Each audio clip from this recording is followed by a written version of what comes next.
Hi students, I hope this video finds you well. In today's video, we're going to do some questions from exercise 3.2, and the topics we'll be doing are indices law and compound interest. Right, let's try to do some questions. So we're asked to evaluate each of the following without using a calculator. So when it says without using a calculator, it does not mean that you can't use a calculator to evaluate, say, 63 times 4. It just means to say that you have to show you're working properly. Let's look at the first question. But before we do the first questions, I think it's good that we go through all the rules first. I think some students find this chapter difficult. It's because you don't remember the rules. So the rule number one to do well in this chapter is to remember the rules. So let's do a recap of all the rules that, or some of the rules that we may need to use in this exercise. All right, so if you were to recall the first one, if you have the same base, right, and if it's just a multiplication, a to the power n times a to the power n, so what do you do with the power? You just add the power, right? The second one, if it's a division, then you minus the power. The third one, if you have something like this, you just multiply the power. Right, and if you have a to the power of n times b to the power of n, here basically you are having two different bases, but you have the same power. What do? You can just multiply both bases and then put a bracket to the power of n. If you have a to the power of n over b to the power of n, what do? You can just put them together to the power of n. And of course, we also have a to the power of 0 equals to 1. If you have a negative index, you can actually convert it into a positive one. And if you have one as a radical one, you can convert it into index form. And how do we do it? I remember it in this way. Let's see. I will call this a house. So if your m is outside the house, it means it's at the denominator. And since n is inside the house, it's at the numerator. All right, so these are some of the rules that we may need to do this in this exercise.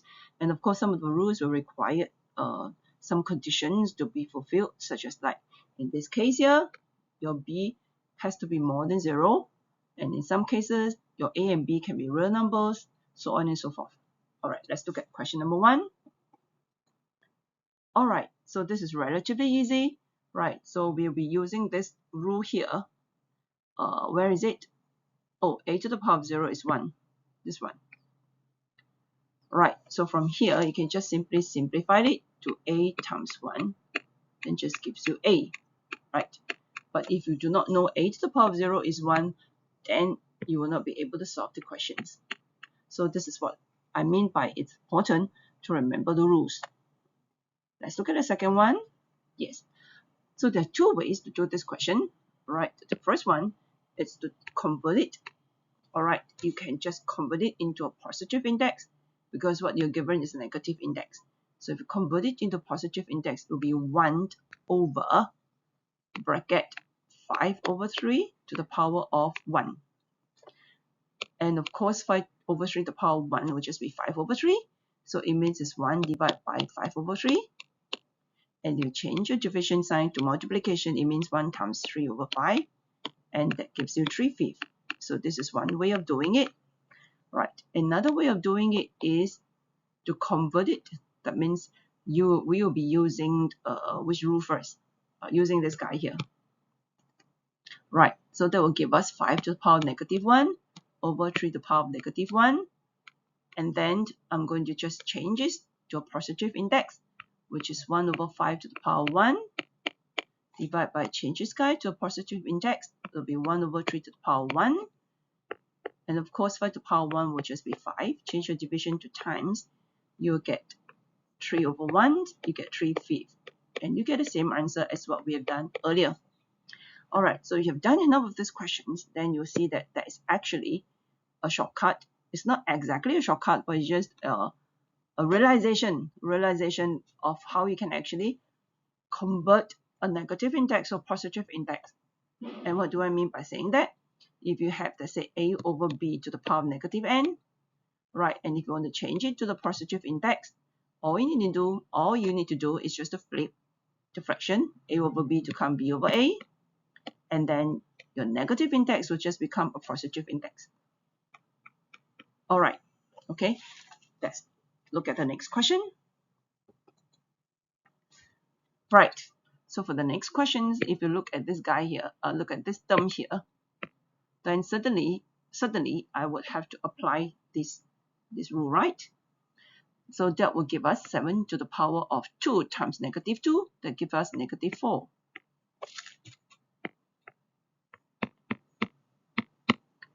And we have base 7 here, and this is a division.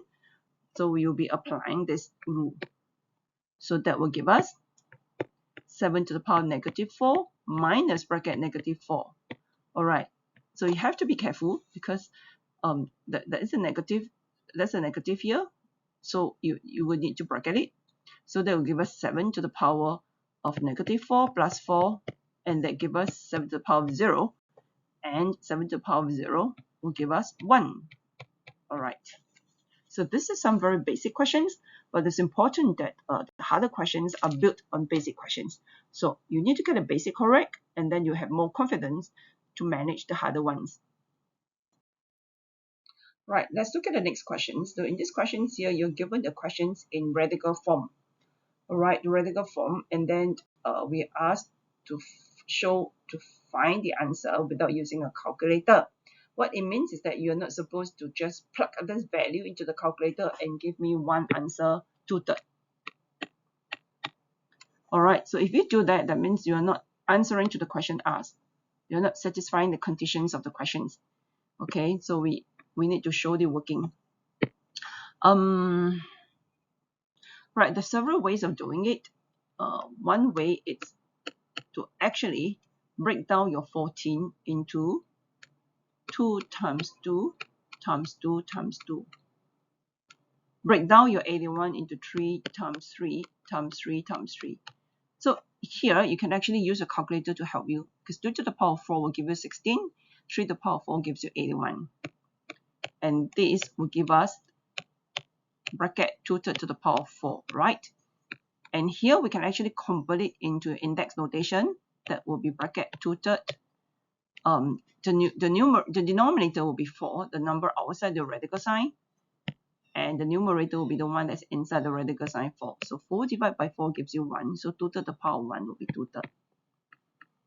All right, so this is one way of doing it. You show the working properly. Another way of doing it is you can just change it into the index form, 16 over 81 to the power. Okay, this one means to the power 1, right? So the numerator will be 1, denominator will be 4. And then 16 is just 2 to the power 4. 81 is just 3 to the power 4.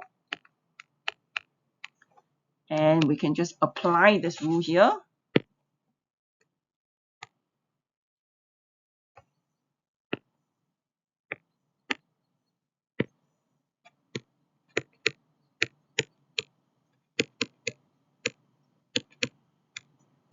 And that will give us 2 to the power 4 times 1/4. And that gives you 2/3.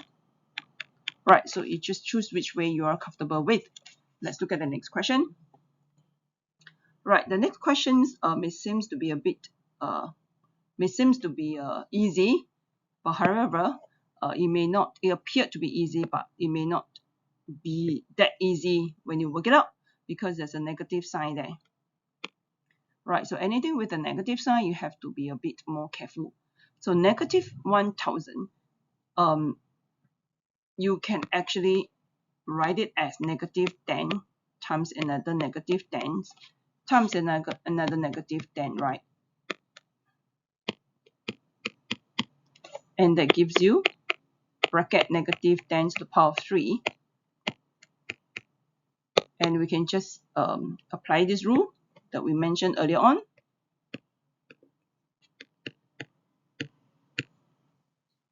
And that will give us bracket negative 10 to the power of 3 times 4 over 3. And that gives us bracket negative 10 to the power of 4. And that gives us negative 10 times negative 10 times another negative 10 times another negative 10. Here, of course, you can just use a calculator to help it work it out. So that will be 10,000.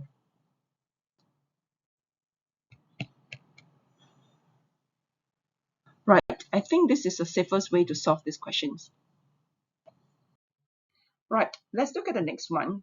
This one we asked to solve the equations to find the unknowns b. Right. So in order to find the unknowns b, again, there are several ways of doing it. We will have to fall back into this rule. If you have a to the power of x is equals to a to the power of y, right? And then we can conclude that x is equals to y. So what we are doing here is that I will need to make this base 2. So if I can make 1 over 128 to the power of something, right, then I would have the same base on both sides, and then I can equate the power, right?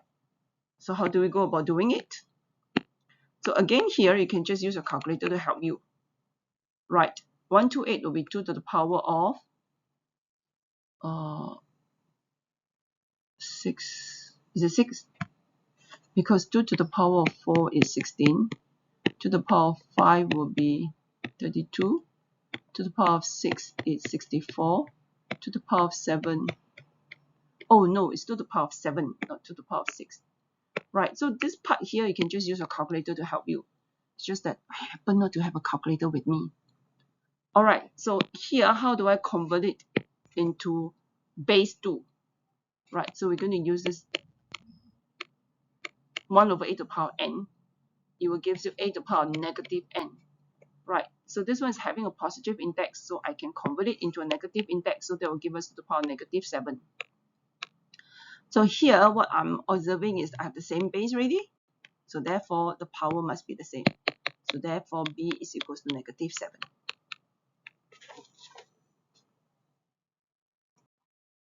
Alright, so there are 3 questions on the screen, okay, but not to be distracted. Let's do one at a time. So like what I've mentioned earlier on, if you know the rules well, alright, you will find that this chapter is relatively easy. But if you do not know the rules well, then you will have difficulty solving the questions. Right, so I'm going back to what I've mentioned earlier. Rule number 1 is to remember the rules. So we asked to simplify the followings. Oh, there should be S here. Expressing your answer in positive index form.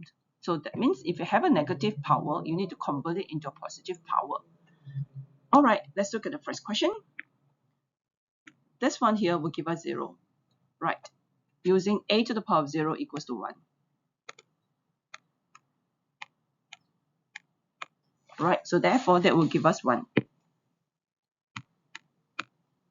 Divide by, okay, here I'm just going to change it. Okay, there are 2 ways of doing this one. You can apply this rule.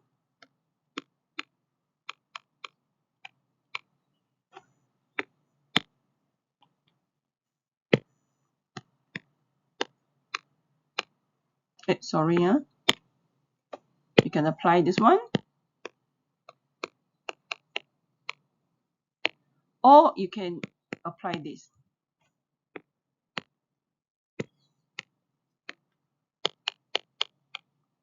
Okay, but based on experience, I would use this one here. Okay, so that will give us 1 over c to the power negative 3 d to the power of 5 bracket to the power of 1. All right, so that I'm going to change the division sign to times. That will give us 1 times c to the power negative 3 d to the power of 5. Because this guy here to the power of 1 will just be c to the power negative 3 d to the power of 5. Okay, and this will give us 1 times. So this one here, I need to change it to the positive index. That will be 1 over c to the power of 3 d to the power of 5. So I multiply all the numerator, that will give us z to the power of 5. Multiply all the denominator, give you c to the power of 3. Alright, so what happens if you do if you use this rule first? Will you still get the same answer? The answer is yes. Alright, I'm going to show it to you. So I will get 1 divided by, okay, so negative 3 times negative 1 will give us positive 3. 5 times negative 1 will give us negative 5.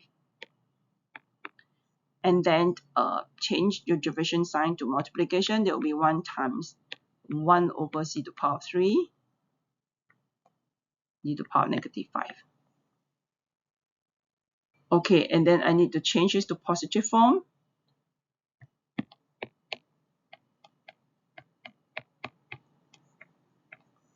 Alright, and then I will get 1 over c to the power of 3 over d to the power of 5, and I'll get d to the power of 5 over c to the power of 3. So can you see that if you were to do it this way, there are more steps involved? Alright, if you don't want to do it this way, okay, I'm going to erase it. You can actually continue from here by evaluating these two terms first. How do you do it? That means you actually change this to positive form. That is 1 over d to the power of 5. And that will give you 1 divided by c to the power of 3 over d to the power of 5. And if you change the division sign to times, you get the same answer. Okay? So really, there are many ways of solving it, but you just need to know your rules well. Okay? Let's look at the next question. 14 comes before 16, right? Okay, so we should look at this guy first. Look at this question first. All right. So basically, this one we can't do anything. So we're just going to continue to write m to the power of 5, n to the power of 3. Here, okay, I'm not going to convert it into a positive form. Okay, because then it will be complicated. It will be fractions over a fractions. Fractions over fraction, yeah. So I'm just going to multiply the power. So 2 times negative 2 gives you negative 4. Likewise for this also, just going to take m to the power of negative 1 times 2 gives you negative 2. Then n to the power of 2, because n is just n to the power of 1. So 1 times 2 gives me 2. Alright, and then the next step is I'm just going to combine the same base. You see this guy and this term, they have the same base. So we can just add the power. So 5 plus bracket negative 4 will give you 5 to the power 1. And again, this one here, alright, you can apply this rule here.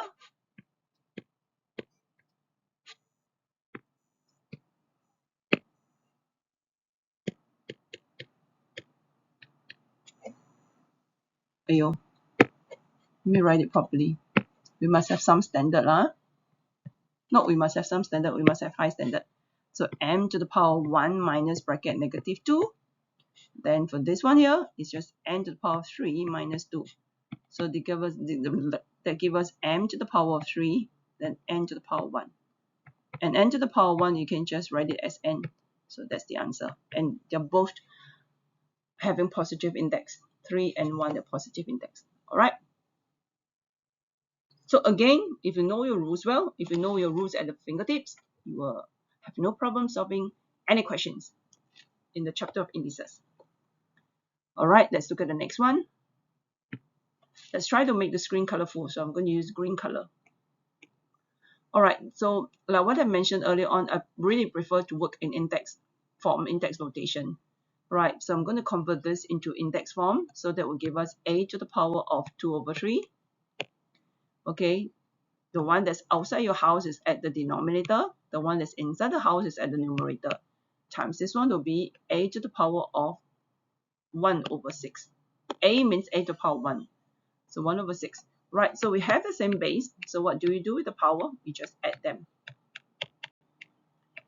And that will give you 3 times 2, 2 times 2, 4. 4, 5 over 6. Okay, right. Right, for the next 3 questions, we are supposed to express it in positive index form when necessary. Let's look at the first one. Alright, so the first one is relatively easy. These 2 terms here, we can just apply this rule. and that will give us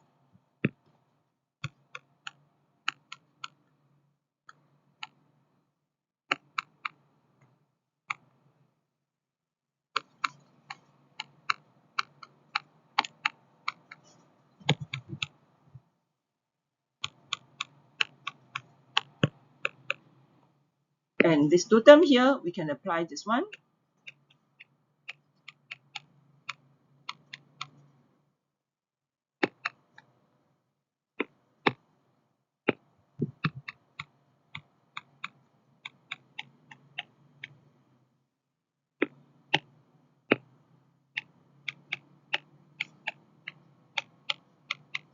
All right, so we need to change this to the positive index. So remember this rule. A to the power of n is 1 over a to the power of negative n. Right. Or a to the power of negative n is 1 over a to the power of n. I'm confusing. Okay. Right, because they're dealing with negative index. Okay, so we should use this one here. All right. So that will give us 1 over, okay, use back the same color. 1 over c to the power of 6 over 5. Okay, that's how we do it. Right, let's look at the next question. Okay, usually if I will see a negative index, I will convert it to a positive one. Why is that so? Because it's easier to deal with a negative number in most cases. Just that we prefer, not prefer, just like we always advise people to have positive action, positive thoughts, things like that, right? So I think sometimes, similarly, when we're managing solving problems, it's easier to deal with a positive number. Right, so I'm going to change it to the positive index, applying this rule here.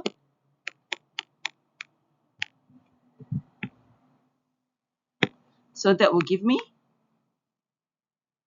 oh, so do you remember the realization earlier on, the shortcuts that, not exactly the shortcuts, I wouldn't call it shortcuts, it's just the realizations after we've done enough of this negative index.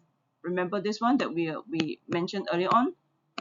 If you have a negative index, right, how do you change it to the positive one? We basically just flip your fraction, right? Flip it, and then your negative n become positive n, right? Yes, so we're just going to apply that. So we're going to flip this guy to become 16.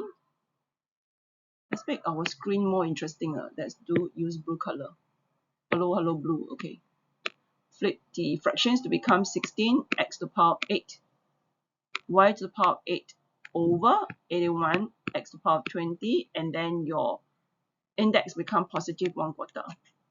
All right. So the next step, likely to make mistake is to forget that you're actually having 3 terms here. Okay, you have 16 as one term, x to the power of 8, and y to the power of 8. Right. So the mistake some people make will be like this. You only remember the nearest neighbor. That means you just remember to take your nearest member to your 1/4 is 8. But you forget about your middle term, forget about your first term. Okay, so this is the kind of mistake that some students will make. It's very common mistake. Okay, very common mistake, not to be shy about it. So in order to prevent making this kind of mistake, if you have a highlighter, it's good to highlight that there are 3 terms there. Just remind yourself there are 3 terms. So every term, 16 means 16 to the power of 1. So it's just 1 times 1/4. And then the next term is x to the power of 8. 8 times 1/4. Then y to the power of 8 times 1/4. Over, likewise for your denominator, is 81 to the power of 1/4.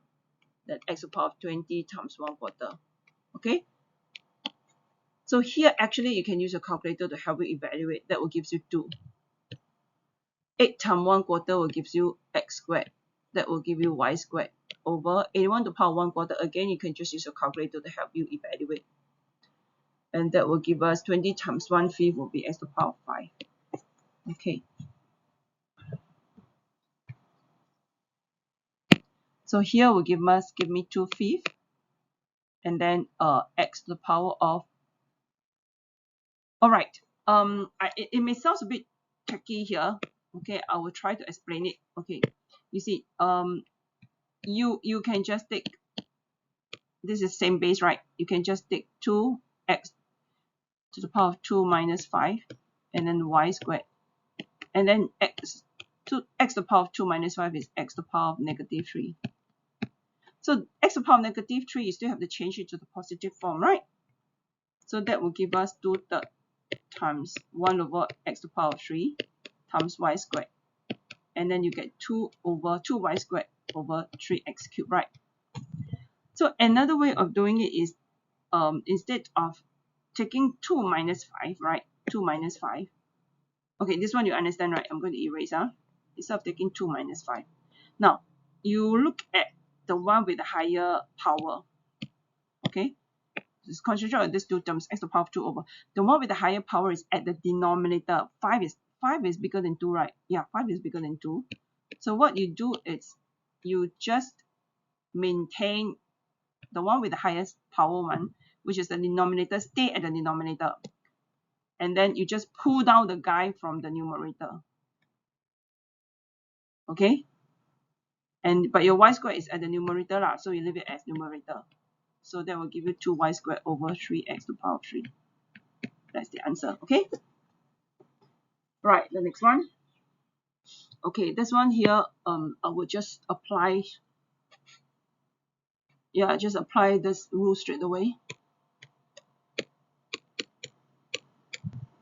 Even though just now I mentioned about it's good to deal with a positive, what do you call that? Positive index, right? Right, but sometimes not necessarily. You must look at the questions, the context of the questions. Okay, if you want to change this to positive index, also can, no problem. That will give us 1 over c to the power of negative 3 times d to the power of 3/5, then bracket to the power of 2, right? And then multiply with this. So you end up like fractions. Okay, so I think I would prefer then to just open up the bracket. So it's okay, you can just try. I mean, there's no harm trying. You just try this method, and if it doesn't work for you, try another method. So try until you are experienced enough to see which method you can use first. So I'm just going to do this. Get c to the power of negative 3 times negative 2 will be positive 6. Then d to the power of negative 6 over 5. Likewise for here also, that will give you 4. What happened? Okay. D. Alright, then the next thing is I'm just group similar terms together.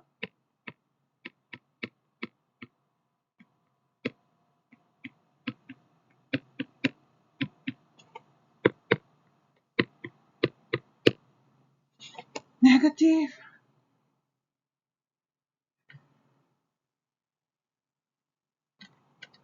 Negative 16 over 5.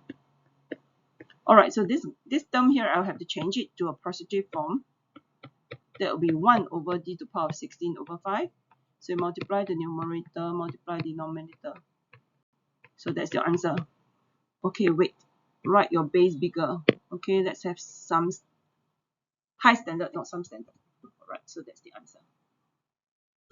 Right, so we have done many questions on the law of indices. Now let's try to do 2 questions of compound interest. Alright. First thing first, let's write down the formula to find compound interest. The formula P bracket 1 plus r over 100 to the power of n. Right, this formula is not to find compound interest. Alright, I think some students may make the mistakes of remembering this as to find the compound interest. This is the formula to find the total amount of money. Total amount meaning the principal sum, that is the original amount of money you put in the bank, plus the interest compounded, could be at the end of the years, at the end of the period of time, and then give you the total amount.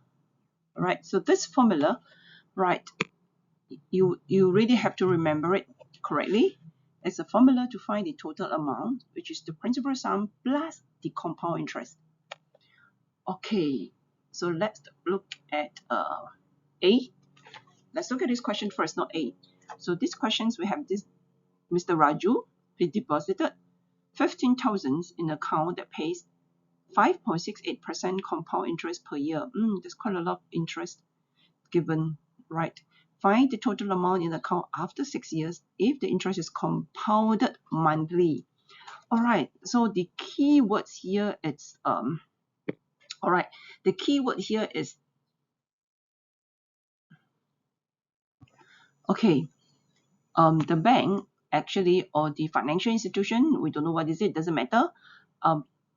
The interest rate compounded per year is 5.68%. That's for 1 year. So in 1 year, there are 12 months. All right. So coming back to this formula, it's very, very important that you take note that to use this formula correctly, the unit for this N and the R must tally. What I mean is that if your rate it's compounded monthly,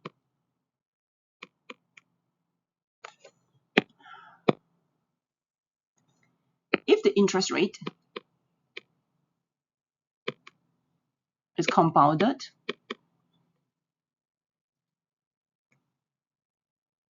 monthly, then this N here, which is represent the period, must also be in terms of month.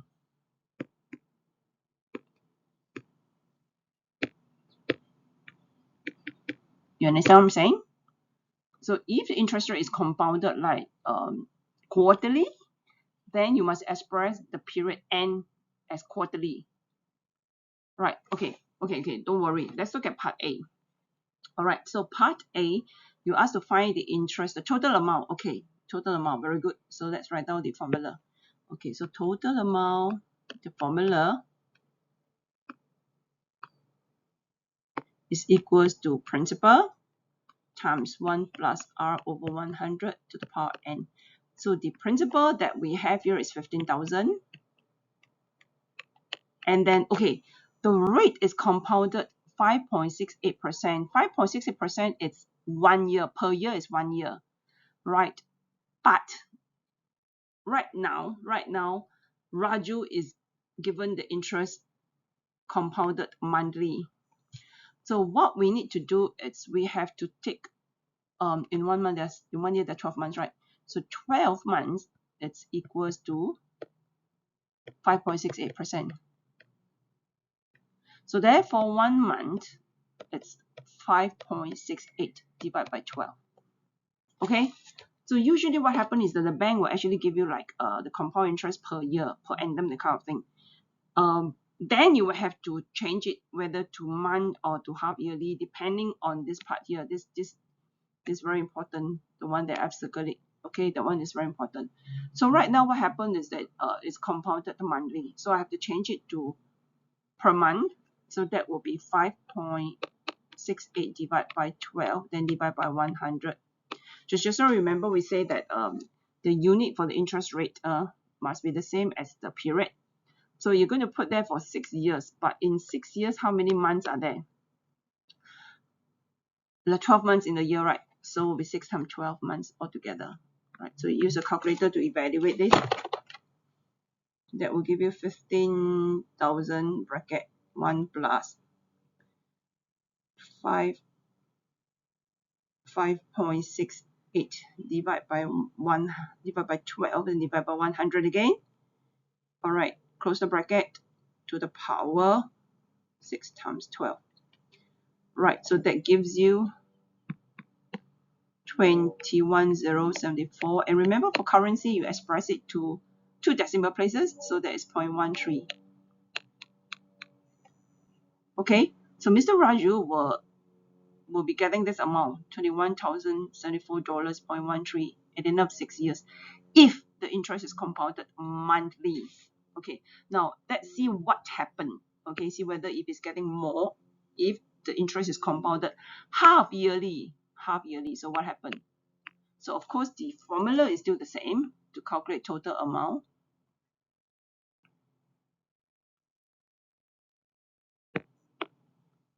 I prefer another color, dark blue.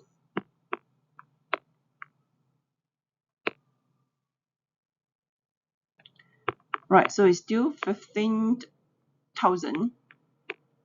Okay, so now the rate is no longer 5.68 divided by 12. I want to make it half yearly. So half yearly means if 1 year is 5.68, right? Half yearly means 6 months, right? So 6 months means 5.68 divided by 2. So now your interest become 5.68 divided by 2, okay? Then over 100. All right. Then in 6 years, right? How many half yearly are there in 6 years? How many half yearly are there in 6 years? That will be 6 times 2, right? Every year, if there are two, every year there are 2 half yearly, right? So 6 times 2, right? So if you use a calculator to work this guy out, it will be 15,000, right? And then times bracket it, 1 plus fraction over fraction. It must be fraction over fraction because the first fraction is 5.68 over 2. Then divide by 100. Close the bracket to the power 6 times 2. All right, you will get 20,991.14. All right, so if you do a comparison, I think you will earn more if the interest is compounded monthly. Okay, can you see? If its interest is compounded monthly, you earn more. Right. All right, let's come to the last question, question 20. Right, so question 20, it's slightly more challenging. Why is it more challenging? Because you were asked to find the original sum of money Mr. Bernard borrowed. So what happened is that Mr. Bernard actually borrowed a sum of money from the bank. Bernard, not murdered. So he actually borrowed a sum of money from the bank. And this bank actually charges compound interest of 4.2% per annum. So per annum means per year. Okay, per annum means per year. So the first keywords that you have to take note is per annum means per year. Okay, so what happened is at the end of 1 year, okay, the end of the first year, he has to pay compound interest 96.60. But this compound interest is not compounded yearly, it's compounded quarterly. All right. So what we need to do is we need to change this 4.2% per annum, which is per year, right, to quarterly. Okay, so how many quarters are there in a year? If you take, how many quarters are there in a year? If you look at the circle, you can divide a circle into 4 quarters, right? Yeah. Similarly, there are 4 quarters in a year. 4 quarters. So 4 quarters, it's 4.2%. So therefore, 1 quarter will be 4.2 divided by 4, and that give you 1.05%. All right. So with that in mind, let's write down the formula to find the total amount. Okay, before that, we need to do something because we asked to find the original sum of money Mr. Bernard borrowed, right? So we're going to do like a good student. Let the sum of money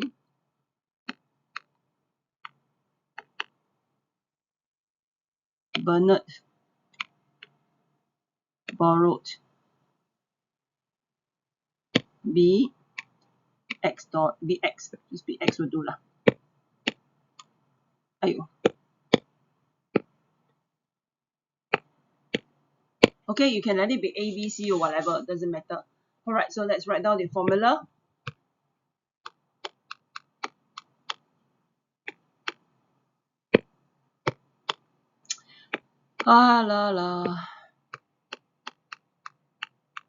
Okay, this is equals to total amount. All right, so what represent P will be X. Okay, the sum of money Bernard borrowed be X. So what represent P will be X. So I'm going to substitute P to be X. And then I'm going to substitute R to be 1.05 because now it's compounded quarterly. So the next thing is that the N also must be the same unit. If your interest rate is quarterly, the N also must be in quarterly. So how many years, oh my God, how many quarters are there in a year? Yes, there are 4 quarters, so to the power of 4. So what is the total amount? Total amount will be the principal sum, which is X plus the interest given 96.60. All right. So it may look like a very complicated equation, right? But not to worry, just ask yourself which part of the equation you can actually use a calculator to evaluate. Okay, I'm going to pause for 1 second for you to think. Yes, very good. You got the answer. Yes, this part. This one you can just use your calculator to evaluate. That will be 1 plus fraction 1.05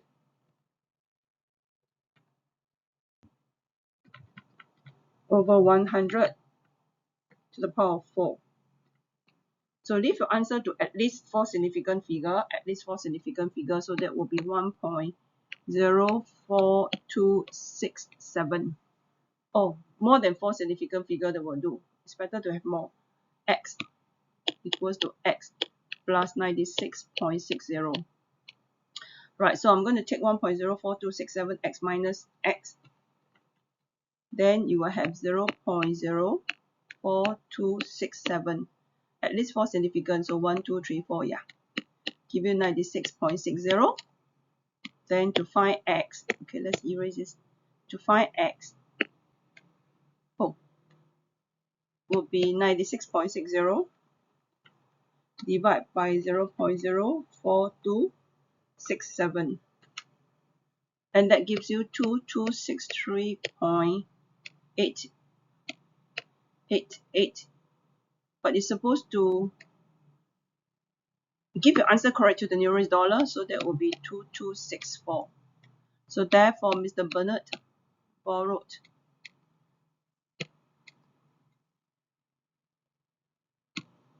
$264, okay, from the bank.